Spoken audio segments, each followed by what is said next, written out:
কিশোরগঞ্জের হোসেনপুরের তরুণ রামেল ছিলেন সোজা সাপটা সাহসী এক মানুষ। মাদক সেবীদের অপকর্ম সহ্য করতে পারতেন না, সেই সাহসী শেষ পর্যন্ত কেড়ে নিল তার প্রাণ।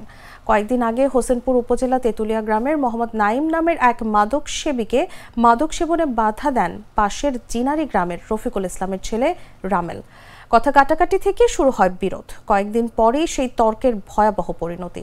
৩০ সেপ্টেম্বর বিকেলে ক্রিকেট খেলে ফেরার পথে নাইমের নেতৃত্বে একদল সন্ত্রাসী বেলথৈল মাঠের কাছে রামেলের উপর হামলা চালায়। ছুরিকাঘাতে গুরুতর আহত করে রামেলকে। তাকে উদ্ধার করে প্রথমে পার্শ্ববর্তী গফরগাঁও উপজেলা স্বাস্থ্য কমপ্লেক্সে নিয়ে যাওয়া হয়। সেখানে রামেলের অবস্থার অবনতি হলে ডাক্তার তাকে রেফার করে ময়মনসিংহ মেডিকেল কলেজ হাসপাতালে। সেখানে চিকিৎসাধীন অবস্থায় রাতে রামেলের মৃত্যু হয়। এই ঘটনায় শনিবার বিকেলে জিনারি গ্রামে রামেলের হত্যার প্রতিবাদে বিক্ষোভ মিছিল ও মানববন্ধনে ফেটে পড়েন গ্রামবাসী।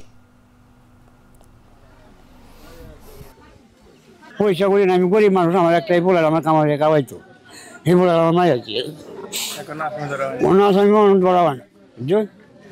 আমি মামলা করছি, মামলা অনেক দড়াই করে না, একটা দড়াফড়া করতো ওনা আমারে ধরবো, তারা পুলিশ চেক করা, পুলিশ রাখছে নবে বারাত, তারা পুলিশ যারও পাহারা রাখছে। মানে আমি যে গরিব মানুষ, আমি তো টিয়া নাই, তুই টিয়া থাকতো তা টিয়া আমি পুলিশ খেলাই আমাদের যে বাড়ির ছেলেরা খুন করছে, এইবারই তারা পুলিশ দিয়ে পাহারা দিতেছে বা এই ধরনের হুমকি হামকাও দিতেছে। আমরা যেরকম বুঝতেছি যে এমন একটা ভালো সন্তান খুন করছে, এটার পক্ষে না দেখিয়া যারা খুন মাদক ব্যবসা করে তাদের পক্ষে তারা এই ঘোরাফেরা করতেছে।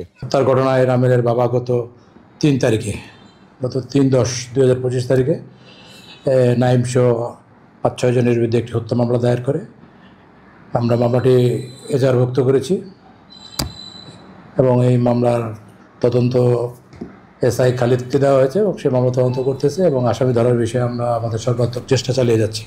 আমরা আশা করছি অচিরেই যারা এই হত্যার সাথে জড়িত তাদেরকে সবাইকে আটক করতে সক্ষম হব।